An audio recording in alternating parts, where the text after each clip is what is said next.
الشیطانirrajim Bismillahirrahmanirrahim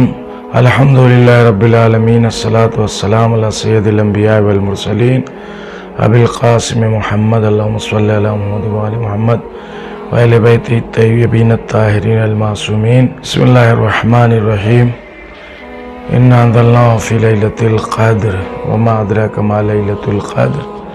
Laylatul Qadr khairun min alfi shahr tanazzalul malaikatu war-ruhu fiha bi'izni rabbihim min kulli amrin salam hatta matla'il fajr. مومنین کرام السلام علیکم ورحمۃ اللہ وبرکاتہ. خداوند عالم آپ کے تمام اعمال اور تمام عبادات کو استغفار دعائے مغفرت سب اپنی بارگاہ میں دعائے توبہ قبول فرمائے. تمام مومنین کے حق میں آپ کی دعا قبول فرمائے انشاءاللہ. آج کے اس مختصر سے نشریے میں 23ویں شب قدر کے اعمال کی ایک مختصر سی تفصیل عرض خدمت ہے. بے پناہ عظیم رات ہے، اسی لیے قرآن مجید کا یہ پورا سورہ جس کا نام سورہ قدر ہے، یہ قرآن میں شب قدر کی اہمیت کو بتانے کے لیے ایک پورا نازل کیا گیا ہے. اور یہ 3 شبیں جو بیان کی گئی ہیں معصومین کی حدیث میں، اس میں سے سب سے افضل شب 23ویں شب قدر ہے. 19ویں کے بعد 21ویں اس سے بہتر اور افضل، اور 23ویں پر زیادہ ائمہ کی تاکید ہے، اور نزول قرآن کے سلسلے سے اس میں سب سے زیادہ بیان ہے. اور تینوں شب میں مشترکات جو ہیں وہ یہی ہیں کہ قبل غروب آفتاب غسل کرے. نیت یہی ہوگی میں غسل کرتا ہوں 23ویں شب قدر کے لیے قربتاً اللہ، ترتیبی، اور پھر سر و گردن، پھر دائنی طرف، پھر بائیں طرف. یہ ہوا غسل. اور اس کے علاوہ جیسے 21 اور 19 میں 2 رکعت نماز پڑھی ہے، 23ویں شب قدر کی 2 رکعت نماز پڑھتا ہوں یا پڑھتی ہوں قربتاً اللہ، اور الحمد کے بعد 7 مرتبہ قل هو اللہ کی سورہ پڑھے گا، اور صبح کی طرح یہ نماز تمام کرے گا. دونوں رکعت میں 7 مرتبہ قل هو اللہ الحمد کے بعد، اور پھر ایسے ہی 70 مرتبہ استغفر اللہ و اتوب الیہ، بیچ میں ربی چھوڑ دے گا، استغفر اللہ و اتوب الیہ. معصوم فرماتے ہیں کہ ایسا کہنے والا شخص اپنی جگہ سے نہیں اٹھے گا 70 مرتبہ کہہ کے کہ خداوند عالم اس کو اور اس کے ماں باپ کو بخش دے گا، اور کچھ ملائکہ بھیجے گا کہ حسنات اس کے واسطے لکھیں، یعنی نیکیاں آئندہ سال تک کے لیے، اور ملائکہ کو بہشت میں بھیجے گا کہ درخت اور کمرے اس کے واسطے بنا کریں اور نہریں جاری کریں. اسی طرح سے وہ سامنے قرآن رکھ کے اور دعا پڑھنا ہے جو 19ویں شب میں پڑھا، اور 21ویں میں اللہم انی اسألک بکتابک المنزل وما فیہ وفیہ اسمک الاکبر واسماؤک الحسنی وما یخاف ویرجى ان تجعلنی من اتقائک من النار وتقضی حوائجی لدنیا والآخرہ. اور اپنے عزیز و اقارب مومنین والدین کے لیے دعا کرے، امام زمانہ کے ظہور کے سلسلے سے دعا کرے، علماء، حج، زیارت سب کے سلسلے سے دعا کرے، کیونکہ ان شبوں میں انسان کے مقدرات لکھے جاتے ہیں. 23ویں شب قدر کے لیے خاص طور سے یہ حکم ہے. پھر اس کے بعد جو ہے وہ سر پر قرآن رکھ کے اور یہ دعا پڑھے، اللہم بحق ھذا القرآن و بحق من ارسلتہ بہ و بحق کل مومن مدعتہ فیہ و بحقک علیہم فلا احد اعرف بحقک منک. بے کا یا اللہ 10 مرتبہ، بے محمدین 10 مرتبہ، بے علیین 10 مرتبہ، بے فاطمہ 10 مرتبہ، بے الحسن 10 مرتبہ، بے حسین 10 مرتبہ، بے علی ابن الحسین 10 مرتبہ، بے محمد ابن علی 10 مرتبہ، بے جعفر ابن محمد 10 مرتبہ، بے موسیٰ ابن جعفر 10 مرتبہ، بے علی ابن موسیٰ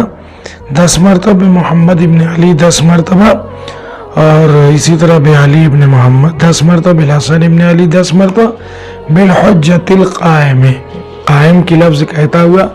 کھڑا ہو جائے اور 10 مرتبہ یہ بھی کہے اور اس کے بعد پھر وہی حاجتیں جو بھی ہیں پروردگار کی بارگاہ میں پیش کرے۔ انہوں شب میں زیارت امام حسین السلام مستحب ہے۔ شب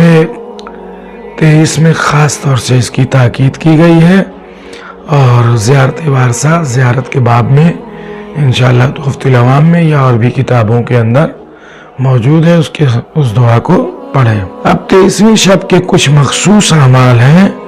ان میں سے یہ ہے کہ اس رات شب بیداری کرے، دعائے جوشن کبیر پڑھے اور اگر ممکن ہو تو جوشن صغیر بھی پڑھے۔ بے پناہ اس کے فوائد ہیں۔ خداوند عالم جو شخص اس رات میں یہ دونوں دعائیں پڑھتا ہے اس کو بڑا ثواب خدا عطا کرتا ہے۔ اور اس کے علاوہ بسند معتبر امام جعفر صادق علیہ السلام سے روایت ہے کہ جو شخص سورہ عنکبوت اور سورہ روم پڑھے قرآن مجید میں، یہ سورہ ہے موجود، واللہ وہ اہل بہشت سے ہے۔ امام نے کہا کہ اس قسم کے کھانے پر مجھے کوئی خوف نہیں اور نہ مجھے اس قسم میں کسی گناہ کا شائبہ ہے۔ جیسے ہوتا ہے نا کہ آدمی قسم کھاتا ہے تو سوچتا ہے کہ ایسی چیز میں نہ قسم کھائے، امام نے اس میں قسم کھائی ہے۔ اللہ اکبر۔ اس کے بعد سورہ حام میم اور سورہ دخان کا پڑھنا بھی مستحب ہے۔ دعائے مکارم الاخلاق اور دعائے کمیل کا بھی پڑھنا مستحب بتایا گیا ہے۔ سورہ قدر کو یعنی انا انزلناہ فی لیلۃ القدر 1000 مرتبہ پڑھنا بہت تاکید کی گئی ہے، اور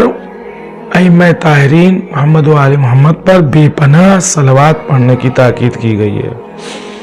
100 رکعت شب قدر میں 2 رکعت کر کے نماز پڑھنے کی تاکید کی گئی ہے اور یہ نماز مستحب ہے۔ اگر کسی کے ذمے نماز خود قضا ہے عمر میں کسی بھی سال کی، ایسا نہیں، مثلا اسی سال کی قضا ہے تو کم سے کم 100 رکعت جو مستحب بھی پڑھے گا اس کے بدلے میں آدمی کم از کم 6 دن کی نماز پڑھ لے، ورنہ جتنے دن کی بھی نماز پڑھنا چاہے وہ یہ پوری رات بیدار رہ کے قضائے عمری کی نیت سے پڑھ سکتا ہے۔ ایک مسئلہ اور بتاتا چلوں، بہت سے لوگ ایسے ہیں جن کی نماز ہی نہیں قضا ہے اور مستحبی نماز بھی وہ لوگ نہیں پڑھنا چاہتے، بلکہ اپنے والد مرحوم ہو چکے یا والدہ مرحوم ہو چکے یا کسی بھی عزیز و اقارب کی طرف سے نماز پڑھنا وہ چاہتا ہے، وہ شخص ان کی قضائے عمری کی نیت سے یہ نماز پڑھ سکتا ہے۔ مثلا نماز پڑھتا ہوں میں ظہر کی 4 رکعت اپنے والد کی جانب سے قضائے عمری واجب قربتاً اللہ، نماز یہ واجب ہے ان کے اوپر، چونکہ ادا کی صورت میں یہ واجب تھی ان کی گردن پر، اس لیے قضا بھی اس کی نماز کو پڑھنا چاہے تو یہ نیت کر کے ہر نماز کی نیت والد کی طرف سے، البتہ ایک میں ایک ہی آدمی کی طرف سے نیت کر سکتے، یہ نہیں کہ والد اور والدہ کی طرف سے، یا والد کی طرف سے پڑھے یا والدہ کی طرف سے پڑھے۔ اگر چاہتا ہے دونوں کی نماز باقی ہے تو 3 دن کی ان کی طرف سے پڑھے، 3 دن کی ان کی طرف سے پڑھے۔ یہ آسانی کے لیے بتایا جانا کہ دونوں کی خوشنودی حاصل ہو کہ میں نے اپنے والد کی مثلا 5 دن کی نماز ادا کی اور اپنی والدہ کی بھی 5 دن کی نماز ادا کی، یہ 6 دن کی مخصوص نہیں نماز ہے جب قضا کی شکل میں ہو تو، چونکہ لوگ اس کو جوڑتے ہیں 100 رکعت نماز پر، اس لیے 6 دن کی نماز 102 رکعت ہوتی ہے، تو لوگ جوڑ کے سوچتے ہیں کہ جو ہم 100 رکعت پڑھیں گے وہ نہیں پڑھتے ہیں، اسی کی جگہ پر قضا ہے ہمارے ذمے، وہی 6 دن کی پڑھ لیں اور وہی رکعت کی تعداد بھی گویا لگ بھگ ہو جائے گی۔ لیکن اگر 10 دن کی پڑھنا چاہے تو بھی پڑھ سکتا ہے، کوئی مشکل نہیں ہے۔ والدین کی طرف سے پڑھنا چاہے تو بھی مشکل نہیں، کسی عزیز و اقارب کی طرف سے پڑھنا، لیکن الگ الگ جس کی طرف سے پڑھے گا اس کی نماز کی نہیں رہے گی۔ امام نے فرمایا کہ اس کی روزی کشادہ کر دی جائے گی اور دشمنوں کے شر سے اللہ کی پناہ میں رہے گا، ڈوبنے اور گھر کے نیچے دبنے اور جو ہے وہ لقمہ گلے میں پھنسنے اور جانوروں کے پھاڑ کھانے سے جو ہے وہ نجات ملے گی، اور منکر و نکیر اس کو قبر میں یعنی آسانی کریں گے، اور سوالات سے لے کے، اور اس کی قبر میں ایک نور اور روشنی ہوگی۔ اہل محشر میں جب وہ آئے گا اہل محشر کے درمیان، تو اس کے داہنے ہاتھ میں نامہ اعمال دیے جائیں گے، اور اس سے اس رات کے جگنے کے طفیل میں اہل بہشت سے قرار دیا جائے گا، اور جہنم سے برات نامہ، آتش جہنم سے بیزاری لکھ کے دیا جائے گا، اور پل صراط پر گزرنے اور نجات عذاب خدا سے انشاءاللہ معصوم کے فرمان کے مطابق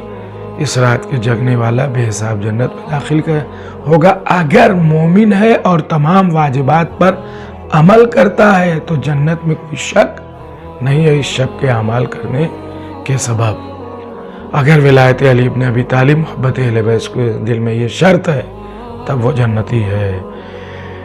انشاءاللہ۔ لکھا ہوا ہے کہ اور پیغمبروں اور صدیقوں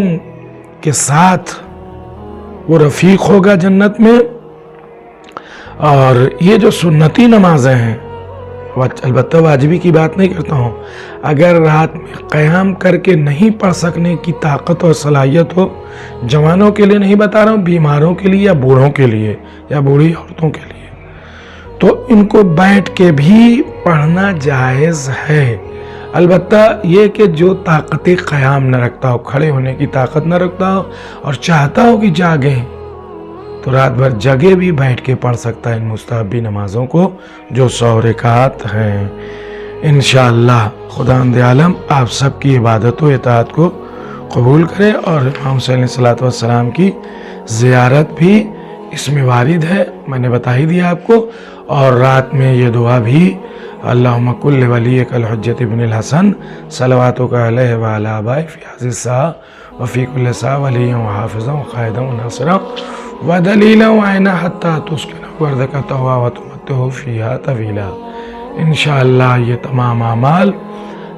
کرے اور پڑھے، خداوند عالم سب کی نجات انشاءاللہ اس شب کو احیاء اور جاگنے کے سبب سب کو نجات عطا فرمائے، اور امام زمانہ کے دور میں تاجل فرمائے۔ وآخر دعوانا الحمدللہ رب العالمین۔